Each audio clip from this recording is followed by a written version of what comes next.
Hello everyone, welcome to my channel maths vibes. आज हम discuss करते हैं CSIR नेट सितंबर 2022 का कॉम्प्लेक्स एनालिसिस का पार्ट सी का क्वेश्चन है। क्वेश्चन आईडी है 385। Let f be an entire function such that f z square plus f dash z square is equals to 1. Consider the two sets x is equals to z such that f dash z is equals to 0 and y is equals to z such that f double dash z plus f of z is equals to 0. Which of the following statements are true? Either x and y has a limit point. Second, if y has a limit point, then f dash is constant. If x has a limit point, then f is constant, and f z belongs to 1 and -1 for all z belongs to C. इस question को solve करने के लिए हम identity theorem का use करेंगे और एक हमारा रिजल्ट है। आइडेंटिटी थ्योरम क्या कहती है? If f is a function from d to c where d is domain open and connected, b an analytic function. f हमारा कोई एनालिटिक फंक्शन है और s एक ऐसा सेट है जो f फंक्शन के जीरोस का कलेक्शन है। एंड इस सेट का हमने लिमिट पॉइंट्स का सेट फाइंड आउट किया। अगर कोई एक अल्फा ऐसा एग्जिस्ट कर जाए जो हमारा s का लिमिट पॉइंट है और वो अल्फा अगर d डोमेन में बिलोंग कर जाए तो f हमारा जीरो फंक्शन होगा। ये आइडेंटिटी थ्योरम है।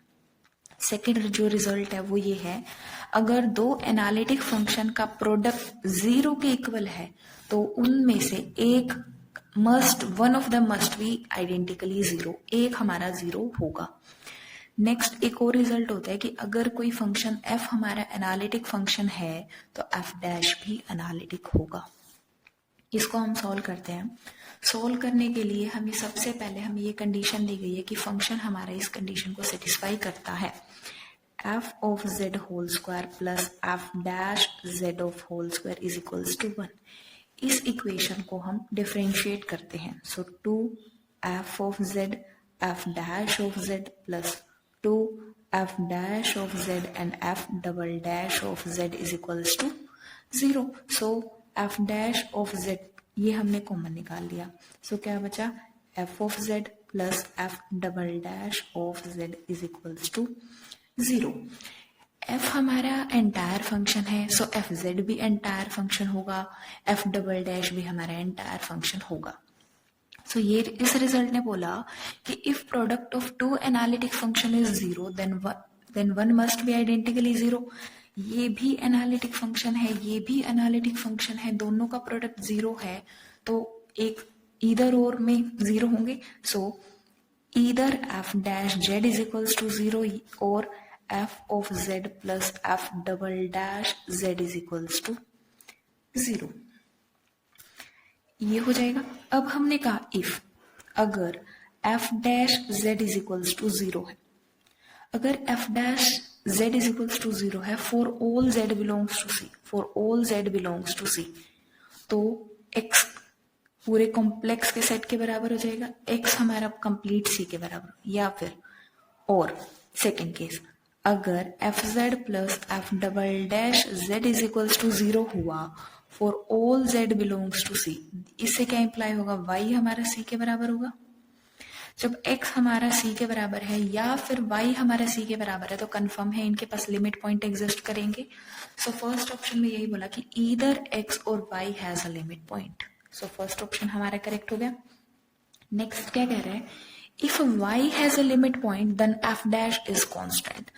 अगर y के पास लिमिट पॉइंट हुआ, y हमारा c के बराबर है, लिमिट पॉइंट हुआ तो ये कंडीशन सेटिस्फाई होगी सेकेंड ऑप्शन के लिए। तो f of z plus f double dash of z is equals to 0 हो जाएगा।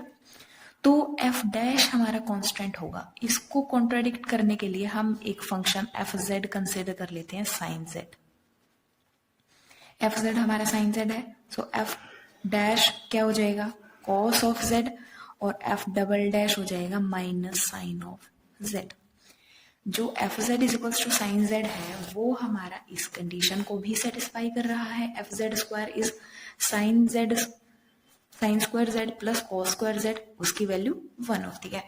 और हमारा इस कंडीशन को भी सेटिस्फाई कर रहा है। सो इसने इस कंडीशन को भी सेटिस्फाई किया, जो गिवन कंडीशन है उसको भी सेटिस्फाई किया, बट एफ डैश क्या है, कोस जेड, जो कांस्टेंट नहीं है। सो सेकंड ऑप्शन हमारा डिस्कार्ड हो गया।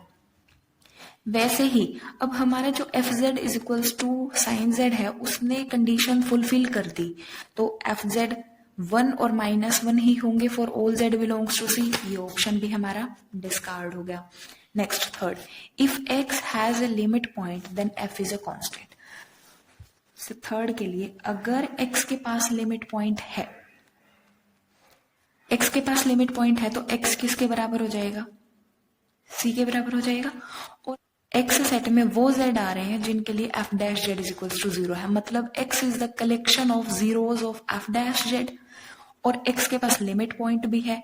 एक्स कंप्लीट सी है, तो जो लिमिट पॉइंट होगा वो हमारा सी में भी बिलोंग करेगा। So by identity theorem, if X has limit point, if X has limit point alpha and alpha belongs to X, alpha belongs to C, alpha हमारा सी में बिलोंग कर रहा है। सो बाय आइडेंटिटी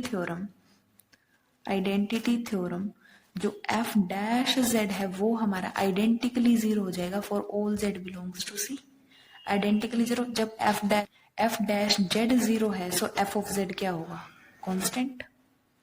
यही हमें third option में बोला गया कि if X has a limit point then F is constant. So ये हमारा करेक्ट ऑप्शन हो गया। So first and third are the correct options. Thank you.